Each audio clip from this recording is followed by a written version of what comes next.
মনে রাখবেন, রমজানকে যে কদর করে না, রমজানেও যে গুনাহ করে, রমজানেও যে জাহান্নাম থেকে বাঁচার চেষ্টা করে না, রমজানেও যে জান্নাতের আমল করার চেষ্টা করে না,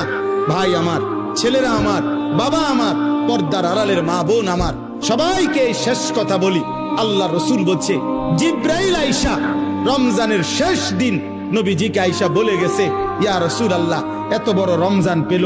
ইফতার, সাহারি, তারাবি, এতেকাফ, শবে কদর, প্রতি ঘন্টা মিনিটে এত মাফ নেওয়ার সুযোগ থাকার পরেও যেই নাফরমান জাহান্নাম থেকে বাঁচার চেষ্টা করে নাই, গুনাহ থেকে আল্লাহর কাছে মাফ নেয় নাই, জান্নাতের জরুর আশা পূর্ণ করতে পারে নাই, আমল করতে পারে নাই, খোদার কসম নবীজি বলছে, জিব্রাইল আইসা বলছে, ইয়া রাসূলুল্লাহ, এমন নাফরমানের উপরে আল্লাহর লানত, আল্লাহর লানত, লানত, লানত। নবী বলছে আমিন, আমিন। মানে নবী বলছে, হ জিব্রাইল, আমিও বললাম আল্লাহ, এমন লানত আপনি কবুল করেন এই নাফরমান উম্মতের উপরে, আমি নবীরও লানত, যা তোর রূপে খোদার লানত পড়ুক।